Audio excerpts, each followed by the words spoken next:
นี่แกรอบก่อนพี่น้องทั้งเมียพันฝากมาน้ำบุญอีก10,000 บาทพี่น้องเลยนะเพื่อสมทบค่าสร้างเนาะกะแล้วพี่น้องเป็นเงินกีบกับ6,700,000เนาะค่าทำเต็มๆยังก่อนก็จะพี่น้องเนาะโดยเนาะฝากในการมาดูต่อเป็นเงินกีบเนาะแม่โอเคโดยมันแม่ผู้เดียวกันเนาะเดียวกันแม่เล็กโดยแม่เล็กจากสวีเดนอันนี้เพิ่นไว้ซอยเฮ็ดห้องน้ำบ่แม่ห้องน้ำตัวนี้ค่าสร้างเงิน6,700,000นะเงินโดยโอเคมีแต่บริสิเก็บไว้โอ้แม่นบ่นี่ก็แม่นบ่โอเคนี่แหละพี่น้องฝากในเรือบริแล้วโอเคคำบ่ละมาเนาะโอ้เด็กยักไปคำปะนี่เลยเพื่อจะได้เนาะจะไปเบิ่งชักกะซีกันซะอีกนะอาหารแมวเนาะมีขนมน้ำแล้วก็มีของแม่เพิ่นคือกันบ่ของแม่คือกันโอเคเดี๋ยวจะได้บอกน้องมันชื่อนะงบตัวนี้1,000 บาทพี่น้องแต่ว่ายังเหลือน้ำบุญอยู่300,000เดี๋ยวไปลำหนาบุญซื้อไปให้เพิ่นอีกโอ้โดยขอบใจหลายๆเนาะขึ้นไปลำหนาบ่ได้ซื้อให้เพิ่นเดี๋ยววันนี้เด้อไปยับ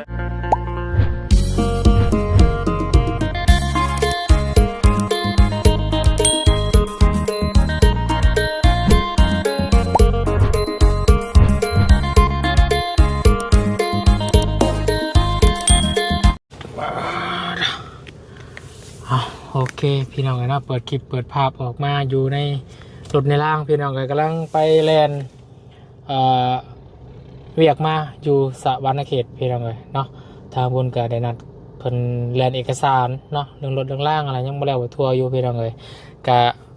จนได้หอดเวลา3 โมงแรงแล้วพี่น้องเลยเนาะอาวุธตั้งมุกตั้งใจว่าทาว่าแล้วเวียกอยู่สวรรณเขตแล้วเนาะกะสิแลนไปหาน้องบุญทวีพี่น้องเลยว่าตั้งมกตั้งใจซื้อเครื่องซื้อของยังแล้วบนแล้วเนาะทางปลาเล็กจากสวีเดนเนาะคนกาได้ฝากให้กับบุญเวสพานบุญไหคือเก่าเนาะคุณคิดว่าจะไป ซื้อขนมเนาะซื้ออาหารแมว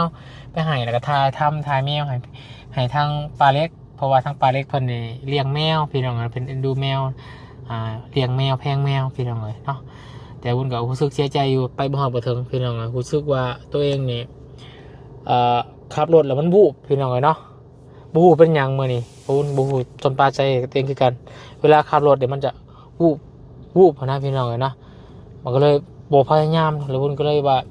ติดต่อหาทางเบาลี่เนาะพอดีเบาลี่ยังเพิ่นออกจากบ้านออกจากบ้านไว้นะมื้อนี้พี่น้องเนาะจักจะว่าจังใดพี่น้องกับคนกล่าวฮู้บ่ฮู้สาเหตุตัวเองกันจักมือวนสิไปกวดมันก่อนเนาะมันเวลาขับรถมันวูบนะพี่น้องเคยเป็นเคยกันอยู่บ่เนาะมันเวลาเวลาบ่ขับรถก็เป็นคือกันเวลาเฮาก้มลงเวลาเงยขึ้นแล้วมันวูบนะพี่น้องขับรถเป็นอันตรายแน่นอนพี่น้องก็เลยโทรหาทางเกาหลีเมื่อกี้นี่เนาะจากนั้นขอโทษขออภัยเด้อปลาเล็กเด้อเนาะโอกาสหน้าวนสิไปใหม่เนาะนัดกับบอลลี่อยู่เซโนพี่น้องเลยดีเดบอลลี่ยังไม่ได้ไปเนาะเราออกคำอยู่บอลลี่แต่ละมือกันเนาะโอเคพี่น้องเดี๋ยวไปหาทำบอลลี่แล้วก็ฝากเงินค่าสร้างแล้วก็ฝากเงินให้กับบอลลี่ไว้สมทบเฮ็ดของหน้ากับน้องบุญทวีพันพี่น้องจากปาเล็กอยู่สวีเดนพี่น้องเลยเนาะก่อนอื่นพี่น้องเลยกลับทักทายสบายดีเด้อสบายดีพ่อแม่พี่น้องสบายดีหมู่เพื่อนกันเบิดสุขสุขคนสบายดี FC ผู้ใหญ่ใจบุญเบิดทุกทานเด้อยินดีต้อนรับเข้าสู่ช่อง YouTube ปะบุญซ่าละวันพี่น้องเลยเนาะขอบุญคุณกับใจหลายที่ให้ติดตามรับชมเป็นกำลังใจกับปะบุญสารวันตลอดมาเนาะไปพี่น้องเลยเนาะเดี๋ยวมอบเงินมาค้ำให้กับเบาเล็กอะบุญเข้าบ้านก่อนพันเนี่ยเพราะว่าบุญสังเกต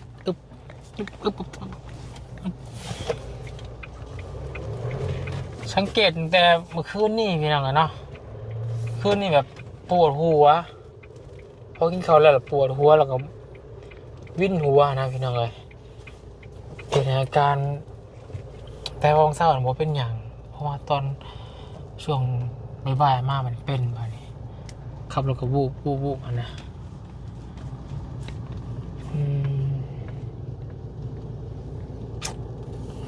เราดีอยู่นี่บ้านพี่น้องเลยเราล่าละคันนี่พี่น้องเลยเนาะเจ้า เบิ่งแล้วก่อนพี่น้องเลยพี่น้องนะเบาลี่ดีเลยเบาลี่ออกคำพี่น้องเลยเนาะจะได้ฝากทั้งเบาลี่ไปแหละ สบายดีเบาลี่เป็นได้ไง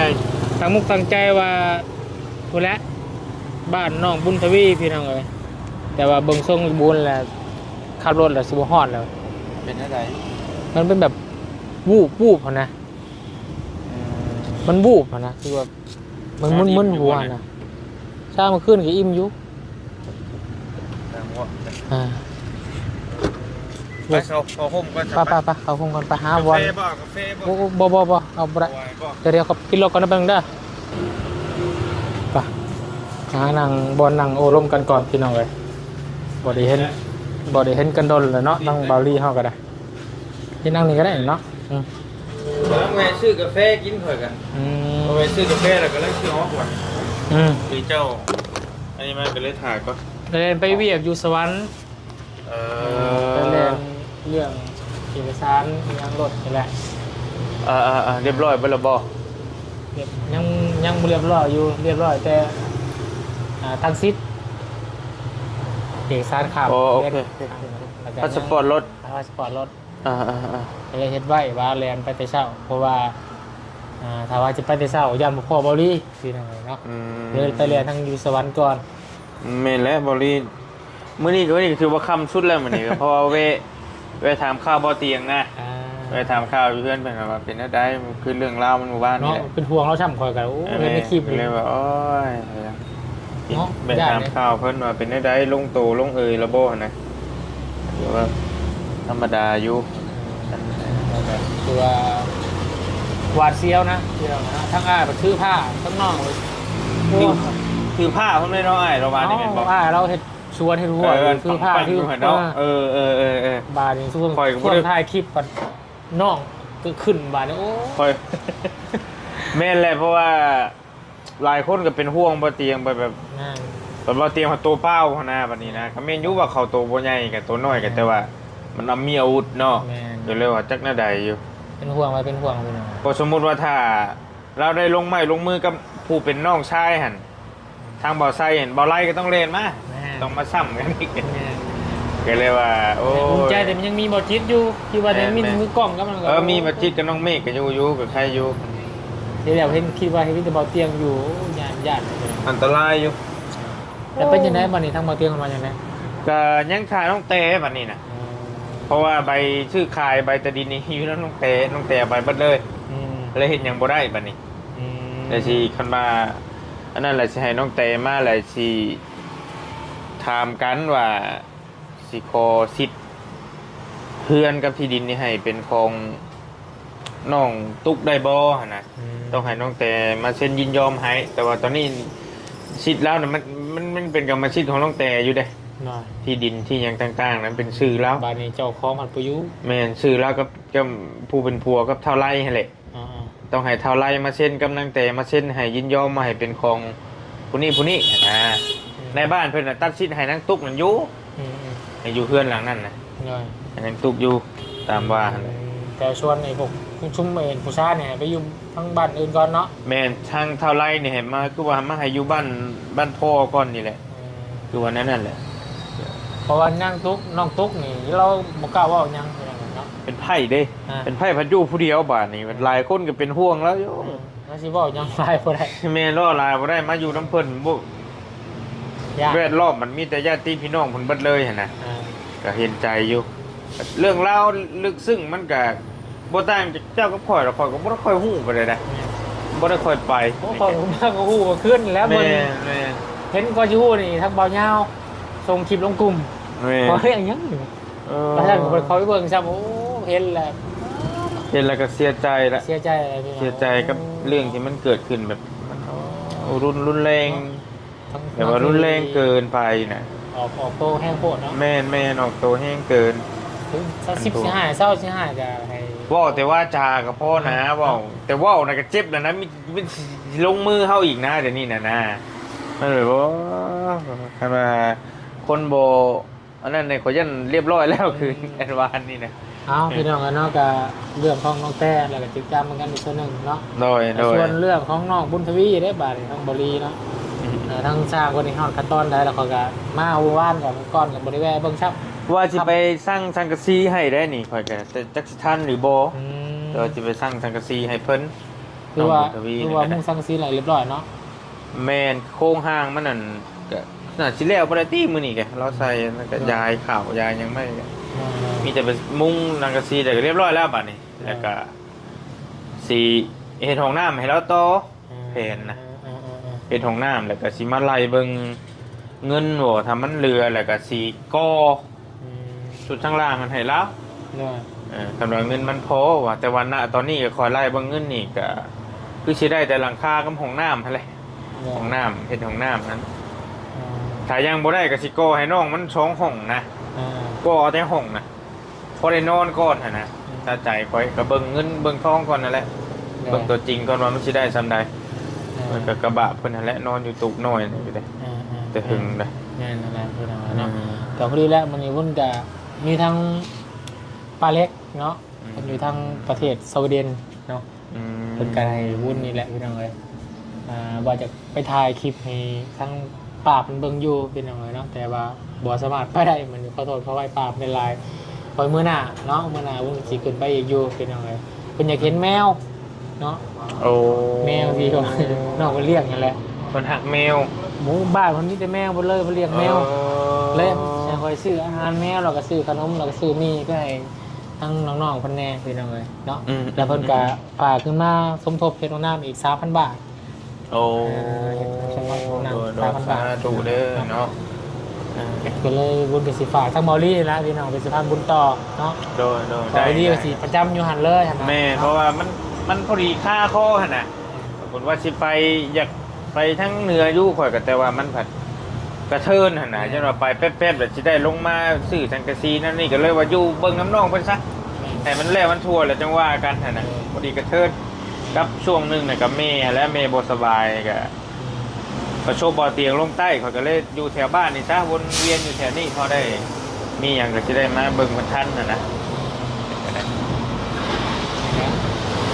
เดี๋ยวจะฝากเงินเลยสวัสดีเด้อเดี๋ยวบุญสิเบิ่งเงินให้ก่อนเด้อ โด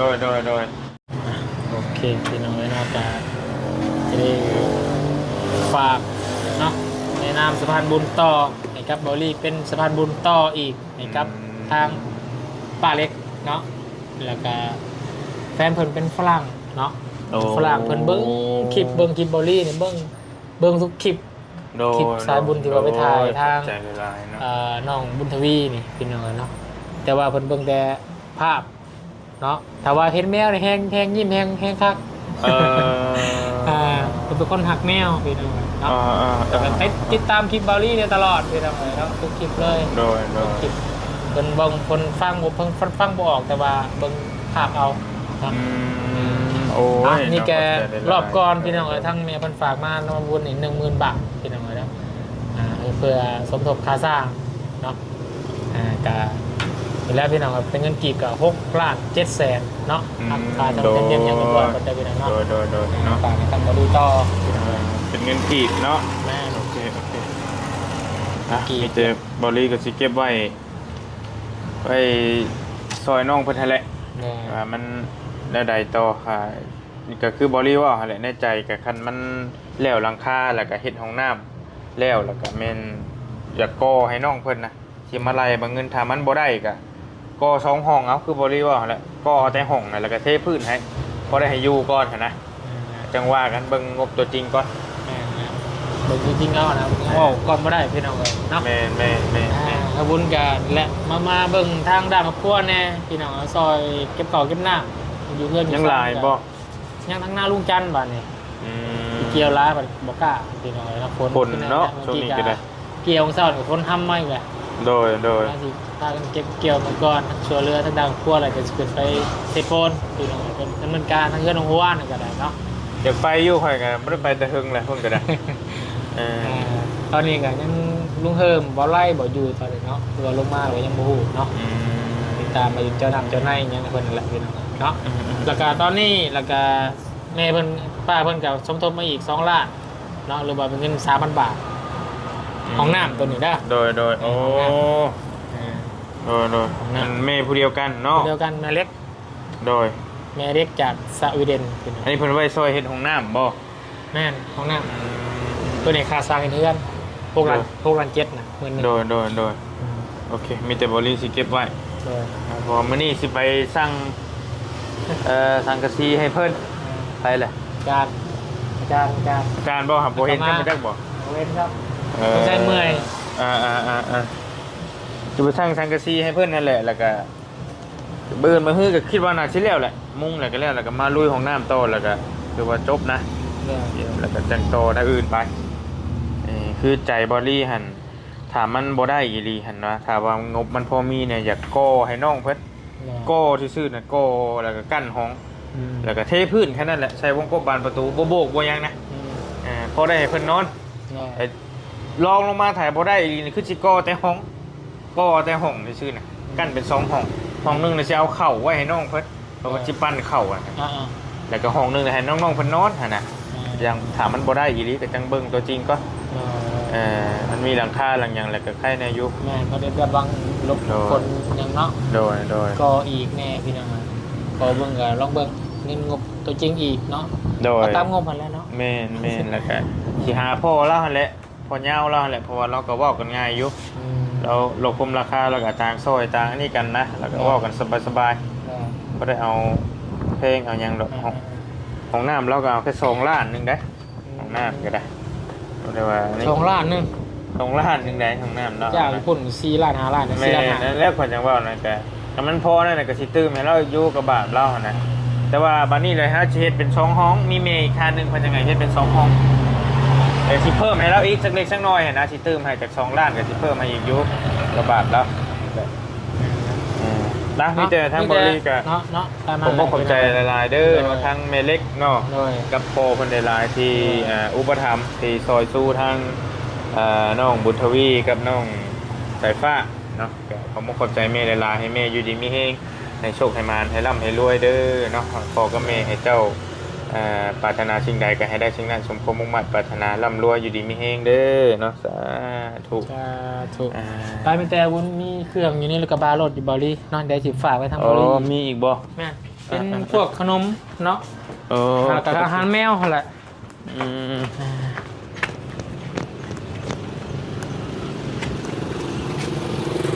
นี่แหละมีสก็มีโอ้แม่นบ่นี่ก็แม่นบ่โอเคนี่แหละพี่น้องฝากในเรือบริแล้วโอเคคำว่าละมาเนาะโอ้เด็กยักไปคำปะนี่เลยเพื่อจะได้เนาะจะไปเบิ่งสังกะสีกันซะอีกนะอาหารแมวเนาะมีขนมน้ำแล้วก็มีของแม่เพิ่นคือกันบ่ของแม่คือกันโอเคเดี๋ยวจะได้บอกน้องมันชื่อนะงบตัวนี้1,000 บาทพี่น้องแต่ว่ายังเหลือน้ำบุญอยู่300,000เดี๋ยวไปลำหนาบุญซื้อไปให้เพิ่นอีกโอ้โดยขอบใจหลายๆเนาะขึ้นไปลำหนาบ่ได้ซื้อไปเจ้าลีเด้อไปย้ำคำนวดเจ้าเนาะโดยใจกันฝากเป็นสะพานบุญต่อพี่น้องเลยเนาะทั้งเบิ้งคอยกับทาวันเป็นอีกกับมือสิไปกวดเบิ้งไว้บ่นี่คลินิกนี่ไว้อยู่บ่ล่ะบ่ไว้อยู่เด็ดกับเมื่อพักผ่อนก่อนเมื่อพักผ่อนก่อนบ่ไว้ก็ได้เด้อโอเคเด้อขอบใจดีมีแห้งโชคดีพี่น้องเลยครับไปโอเคพี่น้องกันเนาะบุญก็จะได้คอยขยับขยื่นเข้าบ้านก่อนบ้านนี้พี่น้องเลยเนาะตอนนี้เวลาก็4 โมงแรกเลยพี่น้องเลยเนาะถือว่ามื้อนี้เนาะบุญได้รับเป็นสะพานบุญจากทางแม่ผู้ใหญ่ใจบุญเพิ่นพี่น้องเนาะทางแม่ปลาเล็กพี่น้องเลยเนาะให้กับบุญประชาชนบุญให้แต่ว่าบุญรู้สึกเสียใจที่ว่าไปด้วยตัวเองบ่ได้เนาะต้องขอโทษขออภัยปลาเล็กหลายๆเนาะมาบุญรู้สึกว่าตัวเองขับรถไปบ่ไหวเนาะแต่ว่าถ้าไปน้ำเบอรี่ก็ได้อยู่พี่น้องเลยแต่ว่าบุญไก่มันกระเทินแหละเนาะถ้าเขาไปแต่เว้นแต่เวียงบัดเบอรี่บัดกลับเด็กอีกบัดนี้พี่น้องเลยเนาะบุญก็จะกลับเว้นอีกนะเพื่อทั้งดาวกับพัวห้างแล้วพี่น้องเลยเนาะถ้ามาอยู่บ้านก็จะอยู่ให้มันเอาเบียกสร้างงานทั้งดาวกับพัวได้แน่พี่น้องเลยเนาะป้าเช้าโอเคบุญก็ขอลำลาพี่นี่เพียงสนิทก่อนพอกันคลิปหน้าได้พี่น้องเด้อคลิปนี้สบายดีบ่สุขทุกคนอยู่ดีไม่แห้งเด้อส่งมานำรวยพี่น้องไปเดินทางไปทำการพี่น้องกลับบ้านก่อนมาเนาะ